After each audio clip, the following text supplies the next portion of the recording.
اعوذ باللہ من الشیطان الرجیم بسم اللہ الرحمن الرحیم ان ربکم اللہ الذی خلق السماوات والارض فی 6 ایام ثم استوى علی العرش يغشي الليل النهار يطلبه حثيثا والشمس والقمر والنجوم مسخرات بأمره ألا له الخلق والأمر تبارك الله رب العالمین۔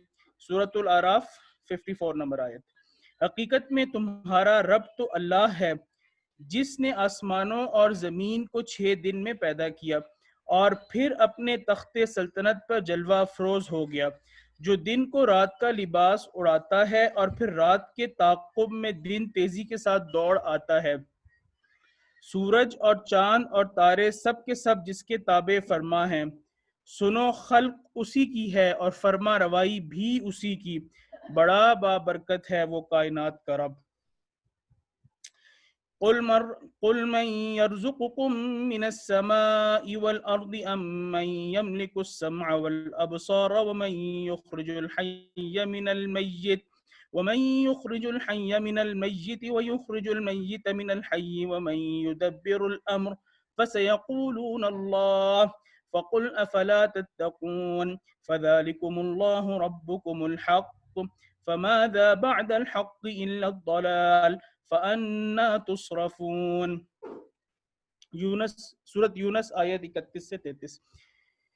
ان سے پوچھو کون تم کو آسمان اور زمین سے رزق دیتا ہے؟ کانوں کی شنوائی اور آنکھوں کی بینائی کس کے قبضہ و اختیار میں ہے؟ کون ہے جو بے جان کو جاندار میں سے اور جاندار کو بے جان میں سے نکالتا ہے؟ اور کون اس کارگاہ عالم کا انتظام چلا رہا ہے؟ وہ ضرور کہیں گے کہ اللہ۔ کہو پھر تم ڈرتے نہیں ہو؟ جب یہ سارے کام اسی کے ہیں تو تمہارا حقیقی رب اللہ ہی ہے۔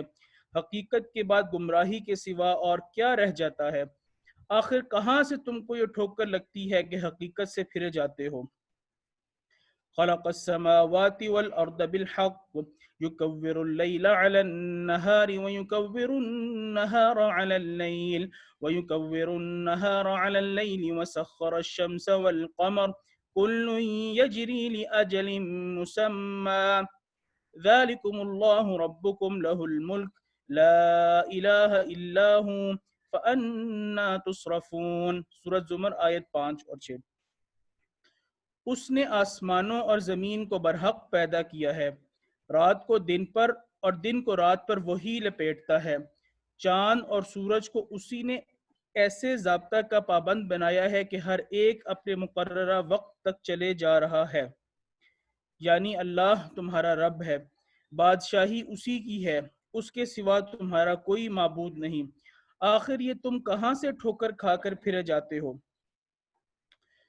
اللہ الذی جعل لکم اللیل لتسکنوا فیہ والنہار مبصرا ذالکم اللہ ربکم خالق کل شیء لا الہ الا ہو فأنا تؤفکون۔ اللہ الذی جعل لکم الارض قرارا والسماء بناء وصورکم فأحسن صورکم ورزقکم من الطیبات ذالکم اللہ ربکم فتبارک اللہ رب العالمین هو الحی لا الہ الا هو فادعوه مخلصین له الدین۔ سورۃ المومن آیت 61، 62، 64 اور 65۔ اللہ جس نے تمہارے لیے رات بنائی کہ اس میں تم سکون حاصل کرو اور دن کو روشن کیا، وہی تمہارا اللہ تمہارا رب ہے، ہر چیز کا خالق، کوئی اور معبود اس کے سوا نہیں۔ پھر یہ کہاں سے دھوکہ کھا کر تم بھٹک جاتے ہو؟ اللہ جس نے تمہارے لیے زمین کو جائے قرار بنایا اور آسمان کی چھت تم پر چھائی، تمہاری صورتیں بنائی اور خوب ہی صورتیں بنائی اور تمہاری غذا کے لیے پاکیزہ چیزیں مہیا کی، وہی اللہ تمہارا رب ہے، بڑا بابرکت ہے وہ کائنات کا رب۔ وہی زندہ ہے، کوئی اور معبود اس کے سوا نہیں، اسی کو تم پکارو اپنے دین کو اس کے لیے خالص کر کے۔ واللہ خلقکم من تراب یولج اللیل فی النہار ویولج النہار فی اللیل وسخر الشمس والقمر كل يجري لأجل مسمى ذلكم الله ربكم له الملك والذين تدعون من دونه ما يملكون من قطمير إن تدعوهم لا يسمعوا دعاءكم ولو سمعوا ما استجابوا لكم ويوم القيامة يكفرون بشرككم. سورۃ فاتر آیت 11، 13 اور 14. اللہ نے تم کو مٹی سے پیدا کیا، وہ رات کو دن میں پرو دیتا ہے اور دن کو رات میں. اس نے چاند اور سورج کو ایسے ضابطے کا پابند بنایا ہے کہ ہر ایک اپنے مقررہ وقت تک چلے جا رہا ہے. یہی اللہ تمہارا رب ہے، بادشاہی اسی کی ہے. اس کے سوا جن دوسری ہستیوں کو تم پکارتے ہو ان کے ہاتھ میں ایک ذرے کا بھی اختیار نہیں ہے. تم پکارو تو وہ تمہاری پکارے نہیں سن سکتے، اور سن بھی لیں تو تمہاری درخواست کا جواب دینا ان کے بس میں نہیں. تم جو انہیں شریک خدا بناتے ہو اس کی تردید وہ خود قیامت کے دن کر دیں گے.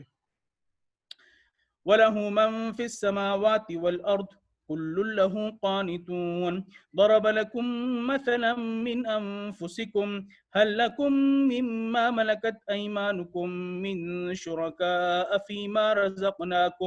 فيما رزقناكم فأنتم فيه سواء تخافونهم كخيفتكم أنفسكم كذلك نفصل الآيات لقوم يعقلون بل اتبع الذين ظلموا أهواءهم بغير علم فأقم وجهك للدين حنيفا فطرة الله التي فطر الناس عليها لا تبديل لخلق الله ذلك الدين القيم ولكن اکثر الناس لا يعلمون.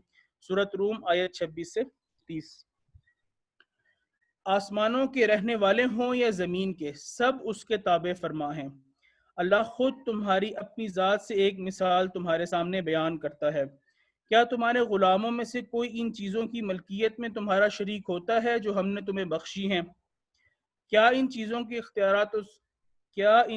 کے اختیارات و تصرفات میں تم اور تمہارے غلام مساوی ہوتے ہیں؟ کیا تم ان سے اس لیے ڈرتے ہو جس طرح اپنے برابر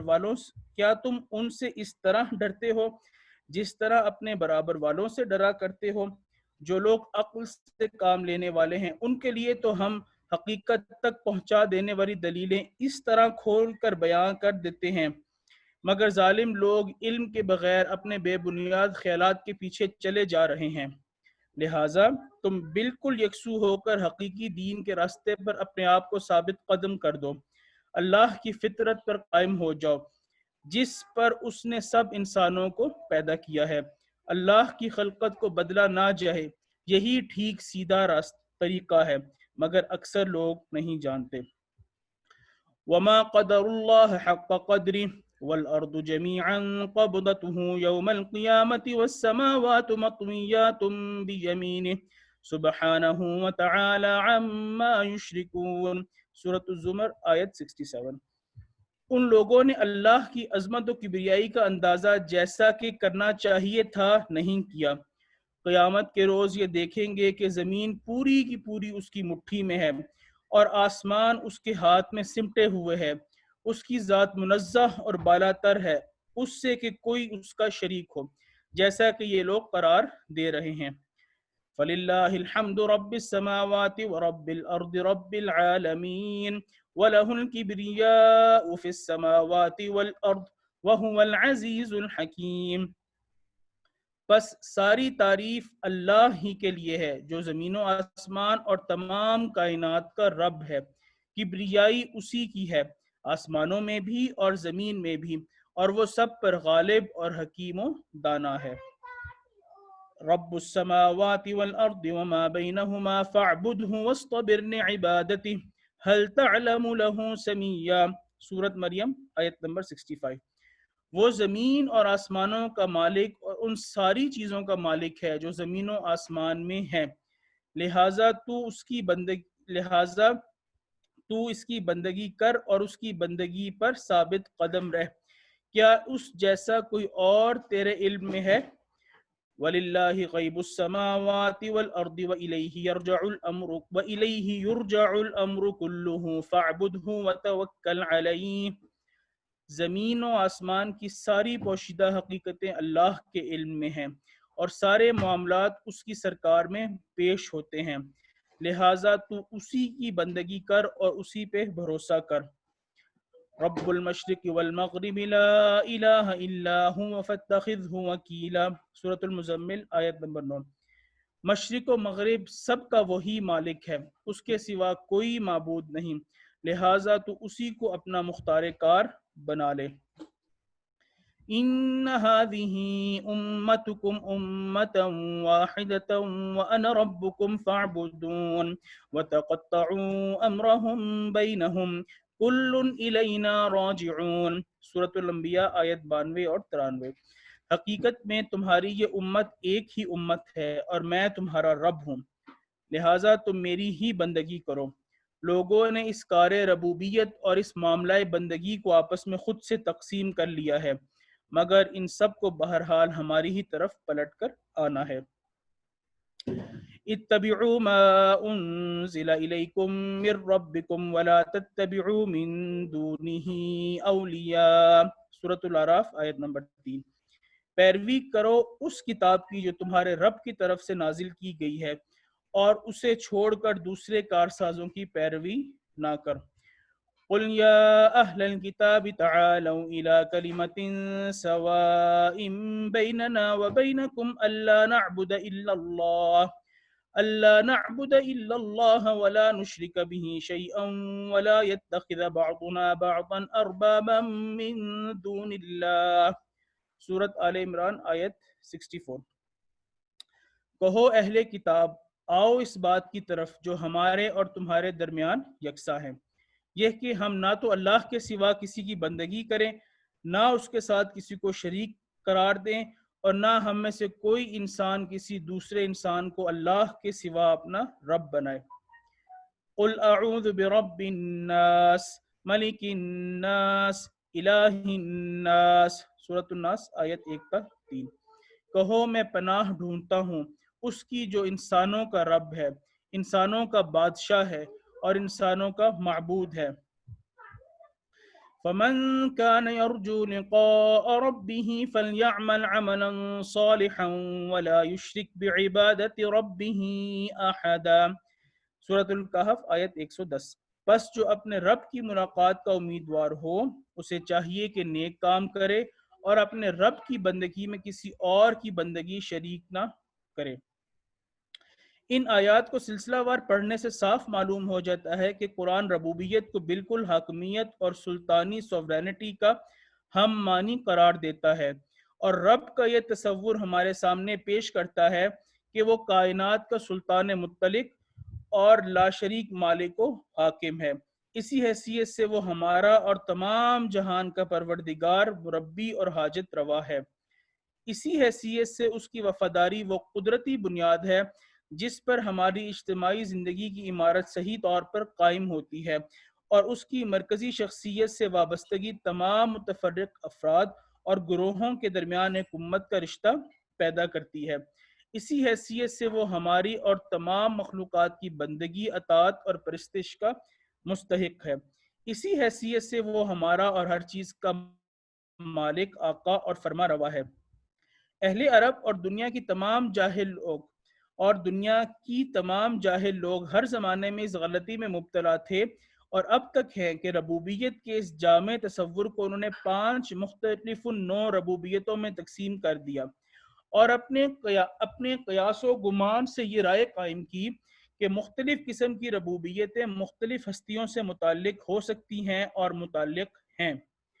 قرآن اپنے طاقتور استدلال سے ثابت کرتا ہے کہ کائنات کی اس مکمل مرکزی نظام میں اس بات کی مطلق گنجائش نہیں ہے کہ اقتدار اعلیٰ جس کے ہاتھ میں ہے اس کے سوا ربوبیت کا کوئی کام کسی دوسری ہستی سے کسی درجے میں بھی متعلق ہو۔ اس نظام کی مرکزیت خود گواہ ہے کہ ہر طرح کی ربوبیت اسی خدا کے لیے مختص ہو جو اس نظام کو وجود میں لایا۔ لہٰذا جو شخص اس نظام کے اندر رہتے ہوئے ربوبیت کا کوئی جز کسی معنی میں بھی خدا کے سوا کسی اور سے متعلق سمجھتا ہے یا متعلق کرتا ہے، وہ دراصل حقیقت سے لڑتا ہے، صداقت سے منہ موڑتا ہے، حق کے خلاف بغاوت کرتا ہے اور امر واقعی کے خلاف کام کر کے اپنے آپ کو خود نقصان اور ہلاکت میں مبتلا کرتا ہے۔ جی جزاک اللہ خیر حامد قیوم بھائی۔ الحمدللہ ہم نے یہ دوسری اصطلاح جو ہے قرآن کی رب، اس کا مطالعہ جو ہے کتاب سے مکمل کر لیا ہے، اور اس سے پہلے بھی آپ کے سامنے ہم نے تلخیص بھی اس کی رکھی تھی، جو شروع میں ہم نے جو مطلب یہاں پر آئے تھے ہمارے سامنے مطالعے میں، جو کہ لغت سے بھی تھے اور قرآن سے بھی۔ تو میں ایک مرتبہ پھر آپ کے سامنے جو ہے اس کو پیش کر دیتا ہوں آپ کے سامنے یہاں پر۔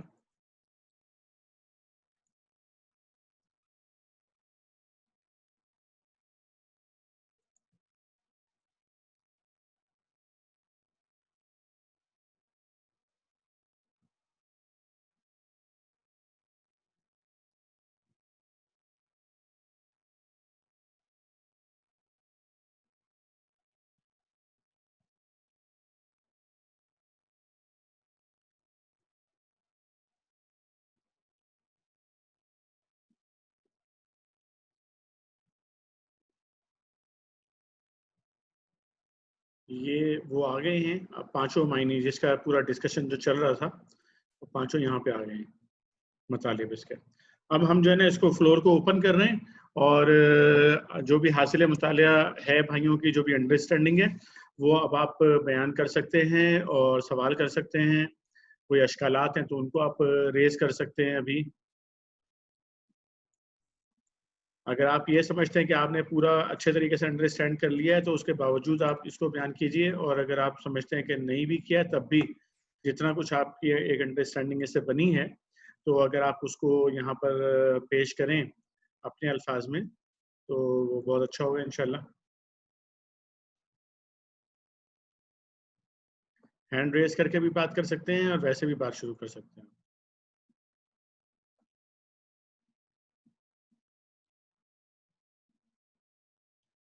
کیا چیز پورے مطالعے سے، یعنی جب پورے جو ابھی ہم نے مطالعہ کیا ہے رب کی جو پوری اصطلاح ہے اس کا، تو بنیادی چیز کیا سمجھ میں آئی ہے؟ کیا اس کا خلاصہ آپ کے ذہن میں آیا ہے؟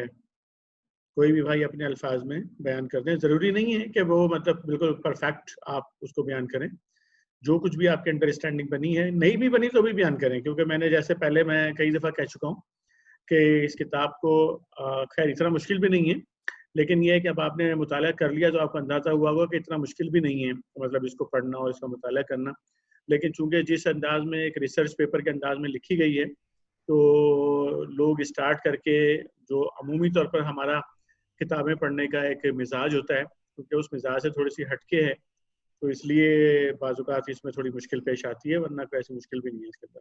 طارق سعید بھائی بات کریں گے۔ طارق بھائی مائک اوپن کر لیجئے، بات کیجیے۔ السلام علیکم۔ وعلیکم السلام ورحمۃ اللہ۔ ہاں جی، یہ کافی چونکہ مٹیریل ہم نے پڑھا شروع سے، تو جو تھوڑا سا میں مختصر بالکل ہی جو آپ نے کہا نا کہ کچھ بھی کہیں آپ کہیں ضرور، تو وہ اس لحاظ سے یہ دو پہلے ہیں، لیکن ہم نے جو الہ میں پڑھا تھا اور یہاں جو 5 معنی ہیں اس کے رب کے اور الہ کے، اس میں تھا خالق اور اقتدار اعلیٰ جس کے پاس ہو۔ پہلے 2 یہ تھے ان کے کیریکٹرسٹک اللہ کے جی۔ یہاں پہ اب ہم کر رہے ہیں رب کے، پرورش کرنے والا، ضروریات بہم پہنچانے والا، اور تو یہ وہ پہلے بھی یہی بات آئی تھی اور اس میں بھی یہی بات آئی تھی کہ قرآن میں جن قوموں کا ذکر ہوا ہے وہ ساری کی ساری قومیں جو تھیں اللہ تعالیٰ کو ان 2 حیثیتوں سے مانتی تھی، جانتی تھی اور یقین کرتی تھی، لیکن ساتھ ہی ساتھ پھر وہ یہ کر لیتے تھے کہ اوروں کو بھی اس میں شریک کر لیتے تھے کہ وہ دیوی دیوتا ہیں جو، اور آج کل بھی مولانا ان کا نام بھی لے لیا اولیاء، اور اس کے وہ اس میں ان کو بھی شریک کرتے ہیں۔ اچھا، پھر اس کے علاوہ جو متفرق اشخاص مجتمع ہوتے ہیں، جو مرکزی حیثیت ہے وہ اللہ تعالیٰ کو نہیں دیتے، یہ بھی اس میں ڈیویٹ کیا انہوں نے۔ اور یہ جو چوتھا ہے کہ جس کا حکم چلے، جس کی فوقیت و بالادستی تسلیم کی جائے، یہ بھی یہ اوروں کو اس میں اوروں کا حکم مانتے ہیں اور اوروں کی فوقیت اور بالادستی.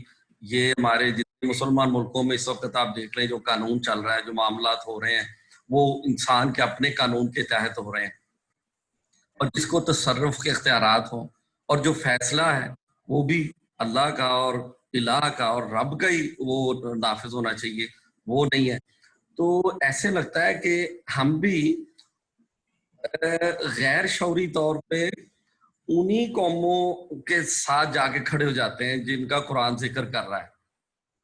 کہ پہلے دو معنوں کو تو وہ بھی اس کو خالق بھی مانتے تھے اور اس کو صاحب اقتدار بھی مانتے تھے, لیکن اس کی آگے پھر یہ جو تفصیلات آتی تھیں اس میں وہ اوروں کو بھی شریک کر لیتے تھے, اور بلکہ پورا انکار کر دیتے تھے باقی جو تین معنی آ رہے ہیں.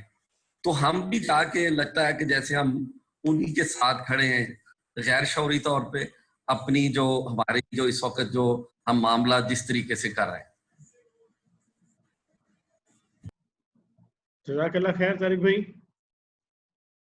طارق بھائی نے جو ہے وہ اپنا جو انڈرسٹینڈنگ ہے وہ اچھے طریقے سے ماشاءاللہ یہاں پر پیش کی ہے. آپ کے لیے بھی فلور کھلا ہوا ہے, اور بھائی بھی اس پر بات کریں. السلام علیکم. وعلیکم السلام ورحمۃ اللہ وبرکاتہ. طارق بھائی نے بڑا کلیئر کہا, لیکن ایک بات انہوں نے کہا کہ غیر شعوری, میں کہوں گا شعوری طور پہ, غیر شعوری نہیں. شعوری پتہ ہے, غیر شعوری تو یہ کہ جب ہمیں شعوری نہ ہو نا اس چیز کا, لیکن ہمیں شعور ہے, ہم نے بھی وہی کر دیا ہے اپنے مذہب کے ساتھ جو پرانی قوموں نے, گزشتہ قوموں نے کیا, کہ یار بس لا الہ الا اللہ کا مفہوم اور مقصد ہم نے وہی کر لیا کہ یار ہم نے اللہ کے ساتھ کسی کو شریک تھوڑے کیا ہے. باقی عملی طور پہ ہمارے جو بھی پریکٹیکلی انفرادی ہو یا اجتماعی ہو, فیملی میٹر ہو یا پروفیشنل یا آرگنائزیشنل یا کہیں پہ بھی کچھ بھی ہوگا, تو ہم ہماری جو بھی نیڈس, جو بھی ضرورتیں, جو بھی تعریفیں ہیں, کچھ بھی مقصد اپنا حاصل کرنے کے لیے ہم کسی کو بھی رب بنا سکتے ہیں, کسی کو بھی الہ بنا سکتے ہیں, اور بنا لیتے ہیں, بنا دیتے ہیں ان کو. تو بہت ویل ڈیفائنڈ, یعنی کہ واقعی پہلے اسٹارٹنگ کرنے سے پہلے اس کتاب کے لیے ایک یعنی یہ تھا کہ بڑا مشکل ہوگا, لیکن چیزیں اور زیادہ کلیئر ہو رہی ہیں. تو اس کو اور بھی ہمیں بار بار کرنا پڑے گا, اس چیزوں کو اپنا دل صاف کرنے کے لیے. بالکل آپ نے ٹھیک کہا کہ یہ کئی بار اس کا مطالعہ جو ہے وہ ہمیں کرنا چاہیے اس کا. جی, کوئی اور بھائی اس پہ بات کرنا چاہیں؟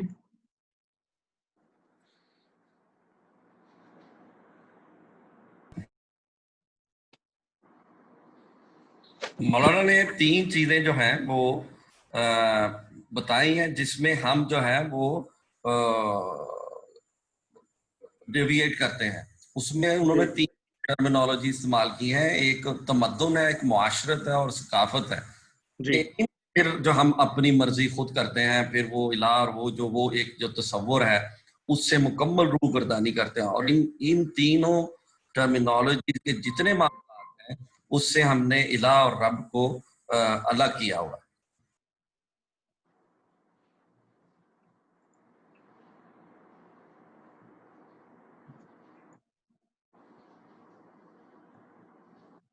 یہ آپ کو نظر آ رہی ہے پریزنٹیشن میں ابھی شیئر کی ہے والی؟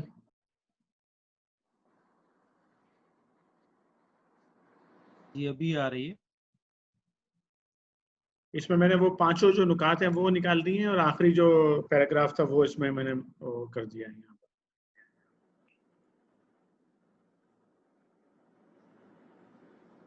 نظر آ رہی ہے حافظ بھائی؟ جی بالکل نظر آ رہی ہے. طارق بھائی آپ نے کیا تین الفاظ کہے ہیں ابھی؟ تمدن, معاشرت اور ثقافت. آپ نے کہا تمدن, معاشرت, ثقافت. جی, اس پر آپ کی کیا رائے ہے, اس پر تمدن, معاشرت اور ثقافت کے حوالے سے؟ اللہ کی نہیں سنتے, یہ ہم اپنی مرضی کرتے ہیں. ان تینوں چیزوں میں ہم نے اپنے معاملات کے اپنے قانون سازی کی ہوئی اور اپنے اس کے ساتھ چلتے ہیں.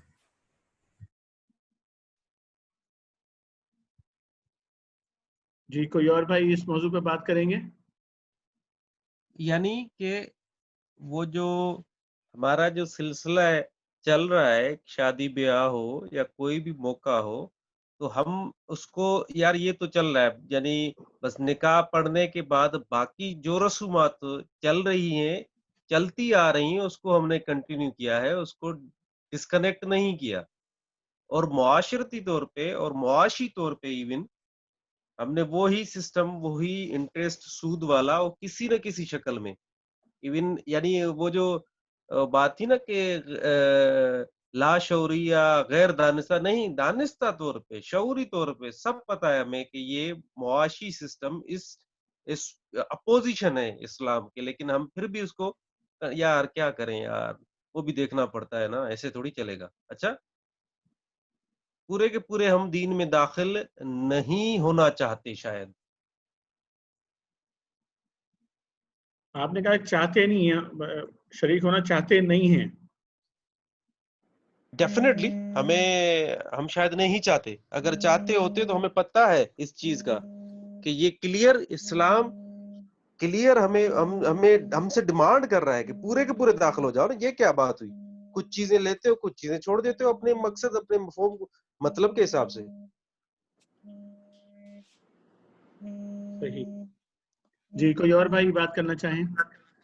اپنے جو بھی آپ کی انڈرسٹینڈنگ ڈیولپ ہوئی ہے، جو آپ کا حاصل مطالعہ ہے. طارق بھائی آپ نے دوبارہ ہینڈ ریز کیا یا پہلے والا ہی ہے؟ پہلے والا ہی. اچھا جی.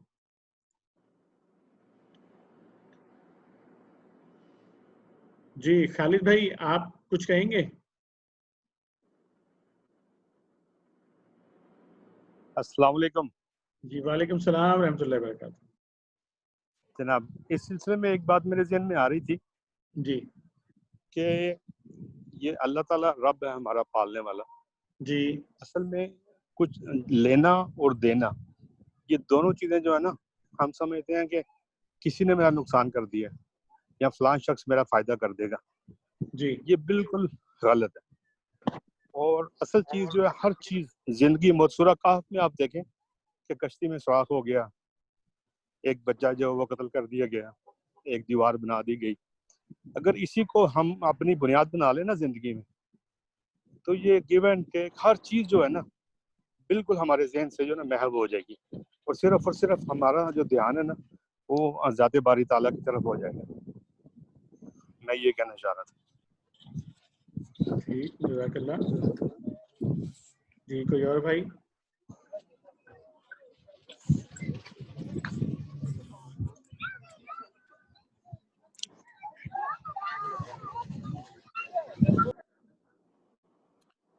اب یہ دیکھ رہے ہیں کہ آپ یہاں پہ کہ یہ پانچوں نکات، ذرا اس پہ غور کرتے ہیں ہم لوگ تھوڑا سا، کہ جو 5 نکات یہاں پہ پیش کیے گئے رائٹ سائڈ پہ جو آپ کو نظر آ رہے ہیں، کہ جو ہم نے جو ہے لغت کی روشنی میں پڑھے ہیں، جو مولانا نے ہمیں یہاں پر بتایا ہے.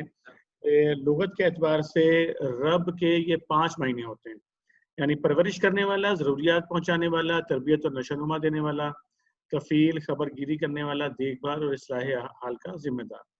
اور یہ جو شروع کے 2 جو مطالب ہیں، اس کے حوالے سے جو بات ہم نے پڑھی وہ یہ کہ بھئی اس میں وہ لوگ اللہ کو مانتے تھے کہ اللہ اس معنی میں رب ہے، لیکن اس میں بھی کیا وہ لوگ صرف اللہ کو ہی رب تسلیم کرتے تھے کہ صرف اللہ ہی یہ ساری چیزیں ہمیں دے رہا ہے، اور یہ پرورش کرنے، ضروریات پہنچانے، تربیت اور نشوونما دینے، اور کفیل اور خبر گیری کرنے اور دیکھ بھال کرنے، ان چیزوں میں کیا فرق ہے؟ کوئی بھائی اس کو ذرا بیان کریں گے؟ 2 سوالات میں نے کیے پہلے 2 نکات کے حوالے سے، جو رائٹ سائڈ پہ پہلے 2 نکات ہیں. ابھی میرا سوال صرف ان سے متعلق ہے.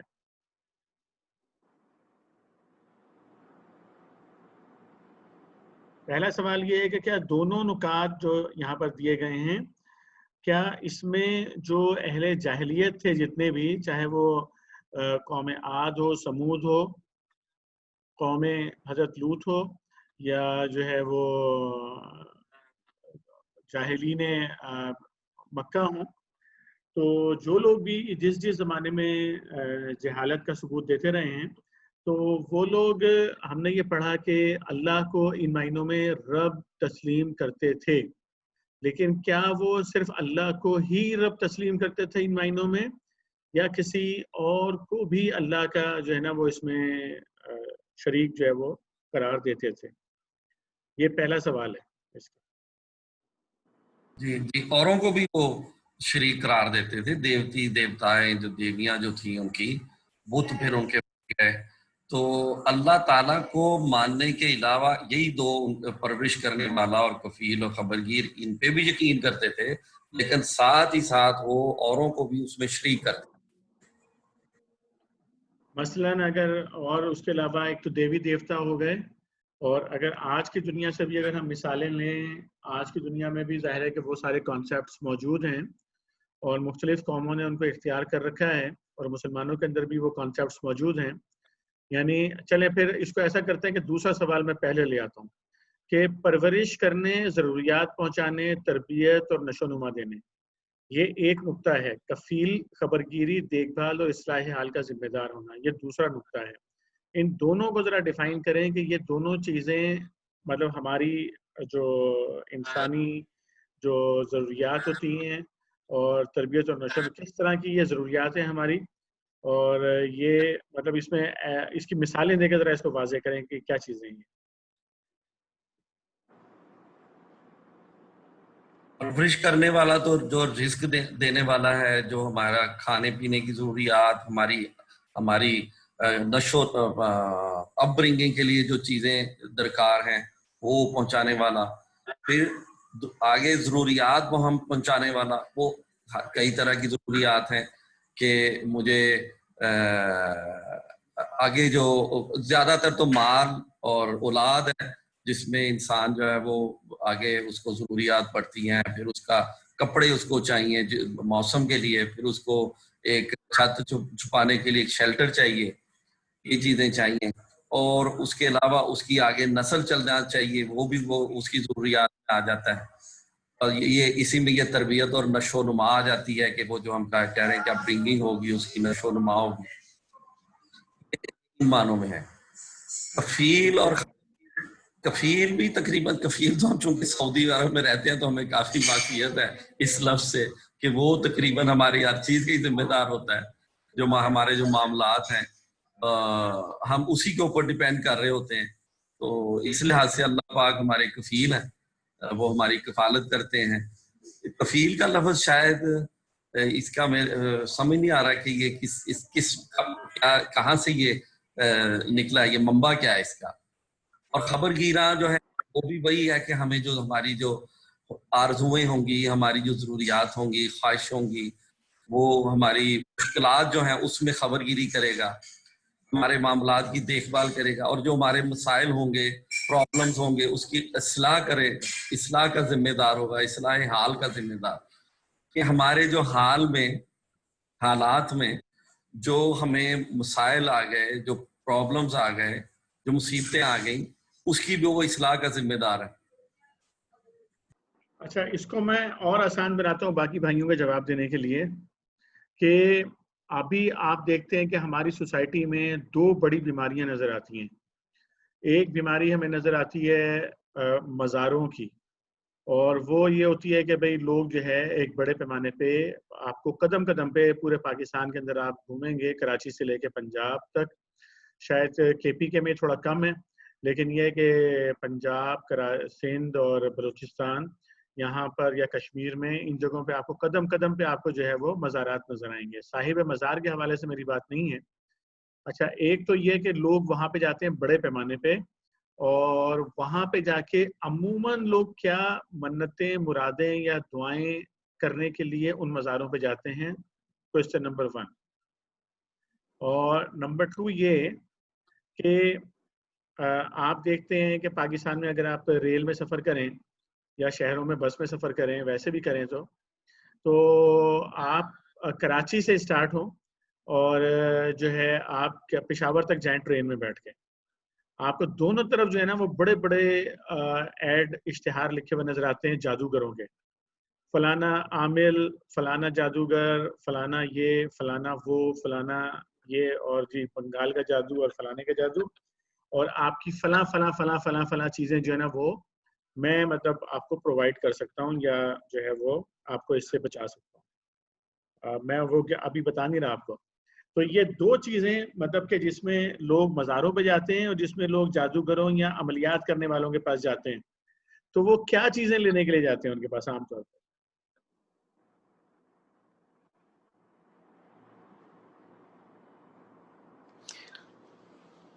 سجاد بھائی آپ بھی بول سکتے ہیں اگر آپ مطلب آپ کی بھی اس میں کافی جو ہے نا وہ نظر ہے. ویسے رفیق بھائی کچھ کہنا چاہ رہے ہیں؟ جی میں نے تو جو آبزرو کیا ہے وہ یہی کہ مزاروں پہ تو لوگ خواتین زیادہ جاتی ہیں, لوگ جاتے ہیں اولاد کے لیے.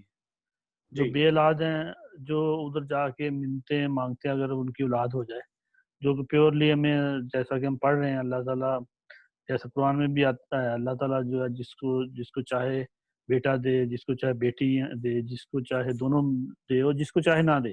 یہ اللہ تعالیٰ کی حکمت ہے. تو لیکن یہ ہے کہ لوگ بجائے اللہ سے مانگنے کے, یہ میں نے آبزرو کیا کہ مزاروں پہ زیادہ تر لوگ اولاد کے لیے اور خواتین بھی جو ہے نا وہ جاتی ہیں.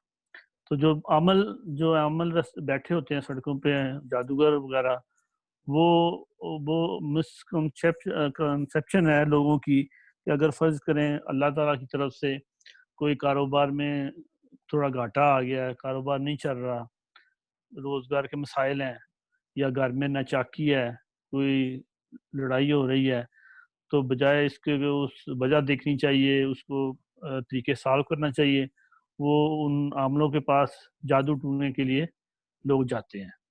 یا یہ سمجھتے ہیں کہ ہمارا جو کاروبار کم ہو گیا ہے, یہ کسی نے جادو کر دیا ہے, تو جادو کی توڑ کے لیے کاٹ کے لیے ان کے پاس جاتے ہیں, یا کچھ لوگ جادو کروانے کے لیے جاتے ہیں. تو زیادہ تر میں نے یہ آبزرو کیا یہ معاملات ہوتے ہیں مزاروں اور عاملوں کے پاس. جی اچھا, ایک تو یہ ہمارا جی میں اس کو نا دو حرفی بات کروں گا. وہ ان کا مال بھی لوٹتے ہیں اور ان کا ایمان بھی لوٹتے ہیں. جی بس یہ دونوں چیزیں ہوتی ہیں. لوگ اپنے پلے سے مال خرچ کر کے اپنا ایمان ان کے حوالے کر کے آ جاتے ہیں. صحیح. لیکن اس میں حامد بھائی بہت ساری ویرائٹی ہے. اٹ ڈیپینڈس کون سے علاقے میں ہیں, کتنے تعلیم یافتہ لوگ اس ویسینٹی یا کمیونٹی میں رہتے ہیں جہاں وہ مزار ہے. تو آپ کو اگر آپ ان سے سوال کریں تو آپ کو مختلف قسم کے جواب ملیں گے. جو انتہائی ان پڑھ لوگ ہیں بیچارے, جن کی بالکل نہ دنیا نہ دین کی کوئی تعلیم نہیں ہے, وہ تو سیدھا بزرگ سے ہی مانگتے ہیں. جی پھر یہ آگے ان کی جو آگے نیکسٹ اسٹیج ہے جس میں تھوڑا سا وہ ڈیولپ ہو جاتے ہیں, تھوڑا سا وہ پڑھے لکھے ہوئے ہوتے ہیں, تو وہ کہتے ہیں ہم مانگتے اللہ سے ہی ہیں. ہم اس کا چونکہ یہ اللہ کا نیک بندہ ہے. یہ اصل میں سٹوری یہاں سے سٹارٹ ہوتی کہ لوگ جو ہیں جیسے کہ ہم بیمار ہوتے ہیں تو ہم ڈاکٹر کے پاس جاتے ہیں. جی تو اسی طرح جو روحانی مسائل آتے ہیں یا اس طرح کی چیزیں آتی ہیں تو انسان پھر ادھر ادھر وہ دیکھتا ہے کہ کوئی اس ڈاکٹر کی طرح کا اس کو ملے, اس کی رہنمائی کرے اور ہیلپ کرے. جی ظاہر ہے کوئی نیک لوگ, اللہ کے نیک بندے ہوں گے, لوگ ان کے پاس جاتے تھے, وہ تھوڑی سی ان کی رہنمائی کرتے تھے اور پھر اللہ سے دعا بھی کرتے تھے. تو ان کا کے ساتھ ایک تعلق بن جاتا تھا کہ یہ اللہ کا نیک بندہ, اس سے دعا کروائیں. اچھا, وہ بڑھتے بڑھتے وہ بندہ فوت ہو کے قبر میں بھی جب چلا گیا تو وہ اعتقاد ویسے ہی رہا, لیکن دینی لحاظ سے وہ بہت ہی اپ سائڈ ڈاؤن ہو گیا معاملہ. تو پیور شرک ہو گیا کہ اب یہ وہ فوت ہو گیا ہے اور پھر بھی وہ اس کو. اچھا, یہاں بھی پھر دو چیزیں ہیں. ایک تو یہ کہ وہ فوت شدہ سے ڈائریکٹ مانگتے ہیں, اور ایک کہ نہیں ہم اس اللہ کا نیک بندہ جس کا یہ مزار ہے, ہم یہاں آ کے یہ ایک قبولیت کی جگہ ہے تو ہم مانگ اللہ سے ہی رہے ہیں لیکن اس کا واسطہ دیتے ہیں. تو ایک اچھا, پھر اس میں تین قسم کے لوگ انوالو ہیں. ایک تو پیور کاروبار ہے جی, اور ایک واقعی وہ بڑی عقیدت اور ان کا بڑا عقیدہ اور بڑے کنونسڈ ہیں وہ, اور یہ جو آمدن ہے وہ ایک وہ کیا کہتے ہیں ایڈیٹیو افیکٹ ہو جاتا ہے, وہ ساتھ پیسہ آ جاتا ہے لیکن وہ اپنے اس میں کافی سنسیئر ہیں. پھر میں نے ان کے جو وہاں پہ جو متولی بیٹھے ہوتے ہیں میں نے ان سے بھی ایک دو سے بات کی, تو وہ بہت ہی عقیدت مند ہوتے ہیں اور باقاعدہ پورا پکے سچے ان کے وہ وفادار ہوتے ہیں، اور ان کا باقاعدہ عقیدہ ہوتا ہے کہ یہ جو بزرگ ہیں اور ان کی جب آپ بات کریں گے تو ان کے بارے میں جو الفاظ استعمال کریں گے، اگر وہ فوت ہو گئے تو کہیں وہ پردہ فرما ہیں، انہوں نے پردہ کر لیا، وہ فوت تک لفظ نہیں استعمال کریں گے ان کے لیے جی۔ تو اس طرح کی یہ بہت ساری ورائٹی، کوئی ایک سوچ جو ہے نا وہ بنانا بہت مشکل ہے یہاں پہ۔ حامد بھائی اس میں ایک چیز جی یہ ہے نا کہ اگر تو ایک بزرگ ہیں، حیات ہیں، ان سے دعا کرانا اس کا یہ اس میں کوئی وہ نہیں ہے دوسری رائے، جی وہ ٹھیک ہے، دعا جو بھی مطلب ہے مطلب اپنے والدین سے جا کے بندہ دعا کرنے کو کہتا ہے، اپنے اساتذہ سے، اور جو اپنے ائمہ ہوتے ہیں جو مسجد کے یا اس طرح کے جو بزرگ ہیں جن کو ہم سمجھتے ہیں کہ وہ ماشاء اللہ بھرپور عبادت گزار ہے، مستجاب الدعوات ہے، ان کے ساتھ مطلب دعا کریے، ان کے پاس جانا اس میں وہ کوئی بات نہیں ہے۔ مسئلہ یہ آتا ہے کہ جس وقت آپ کی امیدیں صاحب قبر کے ساتھ ہو جاتی ہیں اور وہاں پہ ڈائریکٹلی اس طریقے سے کر کے مانگنا کہ بس ساڈی رب سندا نہیں تے انہاں دی رب موڑدا نہیں، یہ والی جو کانسیپٹ ہے یہ آ کے مطلب وہاں پہ آ کے گڑبڑ ہوتی ہے۔ دوسرا جس طریقے سے آپ یہ کہہ رہے ہیں، یہ کہتے ہیں کہ یہ جو جادوگر ہیں وہ جادو تو اسٹریٹ اوے مطلب وہ تو بندے کو ایمان سے خارج کر کے رکھ دیتا ہے۔ جب یہ کہا گیا نا کہ نحن اقرب الیہ من حبل الورید، تو اللہ تو شارک سے نزدیک ہے، پھر اس رب کے بارے میں یہ کہنا کہ ساڈی یہ سندا نہیں تے انہاں دی موڑدا نہیں، یعنی ہماری رب سنتا نہیں ہے اور جو قبروں میں بیٹھے ہیں ان کی وہ بات کو موڑتا نہیں ہے، یہ ان کا کانسیپٹ ہے۔ تو جو یقین ہے نا رب کی ذات پہ وہ اپنی جگہ، ہمیں اس میں کسی قسم کی کوئی یعنی یہ جتنا حکم ہے دعا کرنے کے لیے، خود سے دعا کرنے کے لیے یا بزرگوں سے دعا کرنے کے لیے، لیکن وہ زندہ ہوں۔ یہ جو کانسیپٹ ہے نا کہ وہ پردہ فرما گئے ہیں اور اب اس کے بعد اب یعنی زندہ تھے تو انہیں اپنی پیٹھ کے پیچھے والا نظر نہیں آتا تھا، اب وہ فوت ہو گیا، اب وہ چاروں طرف دیکھتے۔ عجیب مطلب کنسپشن ہے اس طرح کی۔ اللہ سبحانہ وتعالیٰ سب کو محفوظ رکھے انشاءاللہ۔ آمین۔ جی حامد قیوم بھائی بات کر لیں، پھر ہم اس کو آج کی نشست کو کنکلوڈ کریں گے۔ جی حامد قیوم بھائی۔ ہاں جی السلام علیکم۔ میں تھوڑا سا ذرا کنفیوز ہو رہا تھا الہ اور رب میں، تو تھوڑی سی ذرا میری کنفیوژن ہے کہ جب کوئی شخص نبی کریم صلی اللہ علیہ وآلہ وسلم کے زمانے میں مسلمان ہوتا تھا تو اسے کلمہ پڑھایا جاتا تھا اشہد اللہ الہ الا اللہ، کہ میں گواہی دیتا ہوں کہ اللہ کے سوا کوئی الہ نہیں ہے۔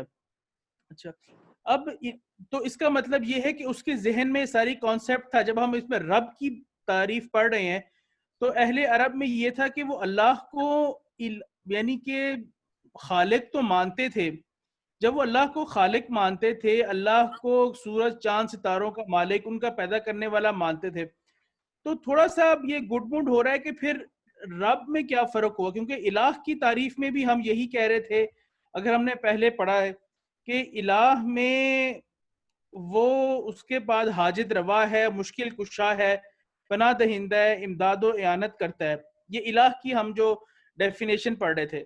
پھر وہ اقتدار ناقابل تقسیم ہے الہ کا، پھر نمبر 3 اقتدار کا وہ ایک ہی فرما روا ہے، اور اس کے بعد ہم نے یہ پڑھا یہ نمبر 3۔ اچھا، اب یہ تمام چیزیں اگر ہم جب رب میں آتے ہیں تو رب میں بھی ہم یہی چیزیں پڑھ رہے ہیں کہ وہ پرورش کرنے والا ہے۔ اچھا، پھر جو مرکزی حیثیت رکھتا ہے وہ سردار ہے، تو پھر تھوڑا سا ذرا الہ کا یہ کانسیپٹ تو سمجھ آتا ہے کہ خالق ہے، معبود ہے، سورج چاند ستارے اس کا، لیکن جب تک خبر کیری اور پرورش کرنے والے میں رب اور الہ میں کیا فرق ہے، یہ تھوڑا سا نہیں فرق پتہ چل رہا۔ جی اب آپ صحیح اسٹڈی سرکل آپ نے اسٹارٹ کیا ہے، یہ والے جو اب جو سوالات اٹھنے شروع ہوئے ہیں نا، جو سوالات اٹھ رہے ہیں، سوالوں کے جواب آ رہے ہیں، دس از کالڈ اسٹڈی سرکل کے۔ اب یہ مطلب ریئل جو مطلب پہلے بھی ریئل ہی ہو رہا تھا، لیکن یہ کہ مزید بہتری کی طرف ہم گامزن ہیں اب، کہ اب ہم نے سوال اٹھانے شروع کر دیے ہیں، اور چونکہ آج کی نشست کو ہم ابھی یہاں پہ کنکلوڈ کرنے والے ہیں تو میں 2-3 آپ کو ابھی اسائنمنٹس پر بات کر لیتے ہیں، ٹھیک ہے؟ پہلا تو یہ ہے کہ بھائی آپ میں سے جس بھائی کے پاس بھی ٹائم ہونا تو آپ ایک کام یہ کریں کہ جس طرح ابھی آپ یہ اسکرین پہ دیکھ رہے ہیں کہ رائٹ سائڈ پہ جو رب کے جو وہ ہیں مفہوم جو ہیں 1 2 3 4 5 جو اس کے بالکل ٹو دا پوائنٹ مفہوم ہیں وہ میں نے یہاں پہ لکھے ہیں. اگر آپ ایک کام کریں کہ آپ ایک کمپیریٹیو شیٹ بنا لیں 2 کالم, چاہے تو کمپیوٹر پہ بنا لیں چاہے ہاتھ سے بنا لیں آپ, اور ایک میں جو الہ کے جتنے بھی مطالب بنتے ہیں ان کو 1 2 3 4 5 کر کے ایگزیکٹلی وہی لکھیں جو لکھے ہوئے ہیں کتاب کے اندر, اور دوسرے کالم میں رب کے جو مطالب بنتے ہیں ایگزیکٹلی وہی لکھیں جو رب کے مطالب لکھے ہوئے ہیں کتاب کے اندر. اور پھر اس کے بعد اسی لیے میں جو الفاظ کی بات کر رہا ہوں نا, کیونکہ ہم لوگ اب زبان تھوڑی سی جو ہے نا وہ میڈیا نے ہماری جو ہے وہ عجیب سی بنا دی ہے, تو جب ہم الفاظ پہ غور کریں گے تو پھر ہمیں اندازہ ہوگا کہ ہر لفظ کی ایک وقت ہے, ہر لفظ کی ایک الگ ویلیو ہے, اور ہر لفظ ایک الگ معنی بھی دے رہا ہے, اور وہ معنی انسانی زندگی پر جو ہے منطبق ہوتے ہیں. اور اسی لیے میں نے یہ سوال کیا کہ جو لوگ جاتے ہیں جادوگروں کے پاس, یا وہ جاتے ہیں مختلف عاملوں کے پاس, یا وہ جاتے ہیں مختلف مزاروں پہ, تو ابھی جو بات ہمارے سامنے آئی وہ تو بہت ہی کم پوائنٹ ہمارے سامنے آئے ہیں. لیکن جب آپ غور کریں گے کہ بھئی کیا کیا چیزیں لوگ جو ہے جا کے مانگنے کے لیے عموماً جاتے ہیں, تو اس پہ پھر آپ کے سامنے یہ جتنے بھی الفاظ لکھے ہوئے ہیں تو آپ کے سامنے مفہوم خود ہی واضح ہونا شروع ہو جائیں گے اس کے. تو ایک تو یہ کام ہو گیا اگلی نشست تک کرنے کا کہ آپ کمپیریٹیو شیٹ بنا لیں الہ کی اور رب کی.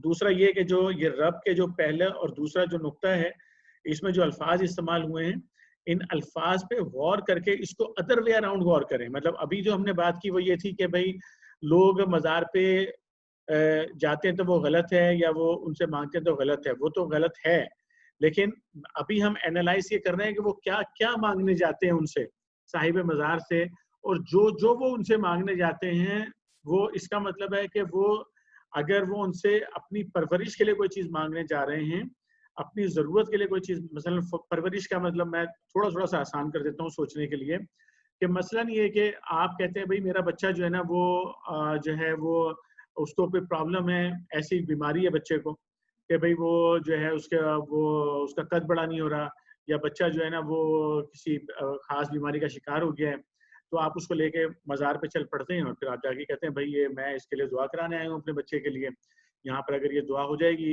یعنی صاحب مزار اگر چاہیں گے تو جناب علی میرا بچہ ٹھیک ہو جائے گا. تو اسی طرح جو آپ کی ضروریات ہوتی ہیں, لوگ روزگار کے لیے جاتے ہیں, لوگ بچے جن کی اولاد نہیں ہو رہی ہوتی وہ اس کے لیے جاتے ہیں.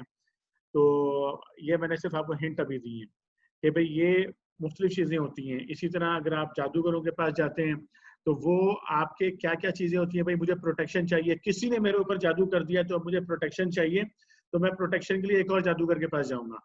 تو اب یہ اس میں خبر گیری کرنے والا کیا میرا وہ جادوگر ہے یا وہ عامل ہے, اور کیا وہ میری ایک دیکھ بھال کرے گا یا اللہ میری دیکھ بھال کرے گا. تو اس طرح جب ہم الفاظ پہ غور کریں گے نا اور ضروریات پہ غور کریں گے تو پھر ہم مطلب ایک ریئل جو مطالعے کا جو مزہ ہوتا ہے نا وہ پھر ہمیں انشاءاللہ جو ہے وہ آنا شروع ہو جائے گا, اور جو ایک ڈیپ انڈرسٹینڈنگ ہوتی ہے چیزوں کی وہ انشاءاللہ ہمیں ملنا شروع ہو جائے گی. ٹھیک ہے, تو یہ 2 نقطوں پہ پہلا میں نے جیسا عرض کیا آپ سے کہ آپ کمپیریٹیو شیٹ بنا لیں الہ اور رب کی, وہ تو ایک ہائی لیول بن جائے گا. اور پھر رب کے اندر یہ جو نقطہ نمبر 1 اور نقطہ نمبر 2 ہے اس کو تھوڑا غور و فکر کر لیں. پھر نقطہ نمبر 3, 4 اور 5 یہ جو ہے چونکہ یہ 3, 4 اور 5 جو ہے پھر یہ ان 3 نکات سے متعلق ہیں جو طارق بھائی نے لکھوائے ہیں یہاں پہ سامنے, تمدن, معاشرت اور ثقافت. تو ظاہر ہے اس میں سیاست بھی آ جائے گی اس کے اندر. تو اگلے جو 3 نکات ہیں نا, مرکزی حیثیت جس پر متفرق اشخاص جمع ہوتے ہیں, یعنی یہ لیڈرشپ ہے بیسیکلی. اور پھر ذی اقتدار کا مطلب ہے جس کا حکم چلے, یعنی کہ آپ کے ملک میں کس کا حکم چلتا ہے بنیادی طور پر, آپ کے آئین کا حکم چلتا ہے نا, آئین ہے, دستور ہے جو بالا تر ایک ڈاکومنٹ ہے آپ کے پاس. تو یہ میں صرف ہنٹس دے رہا ہوں, ابھی اٹس ناٹ ڈیٹیل نہیں ہے, یہ ڈیٹیل آپ نے بتانی ہے. ٹھیک ہے نا, اسی طرح مالک اور آقا کی بات آ جائے گی. تو اس پر اب یہ ایک اچھے مطلب ہم جو ہے نا شیپ میں آ رہے ہیں آہستہ آہستہ کہ سوالات ہمارے ذہن میں اٹھنا شروع ہو گئے ہیں اور ہم نے ان کے جواب دینے شروع کر دیے ہیں. تو انشاءاللہ اگر یہ سلسلہ جاری رہے گا تو ذہن کھلنا شروع ہو جائیں گے, پھر ہم سوال اٹھائیں گے اور ہم ان سوالوں کے جواب ڈھونڈیں گے انشاءاللہ مل کر. تو یہ چیز ہمیں جو ہے نا مزید اچھے مطالعے کی طرف جو ہے وہ لے کے جائے گی انشاءاللہ. تو آج کا مطالعہ ہم یہیں پر جو ہے وہ اسٹاپ کریں گے اور دعا کے ساتھ آج کے پروگرام کو جو ہے یہاں پر ہم روکیں گے. سید طارق بھائی اگر ہمارے ساتھ ہیں تو آپ دعا فرمائیے گا. سید طارق بھائی.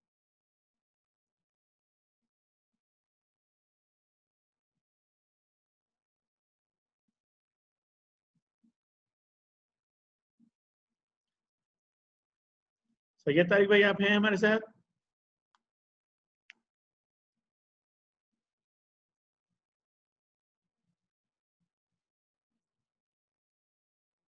سجاد بھائی آپ کروا دیجیے.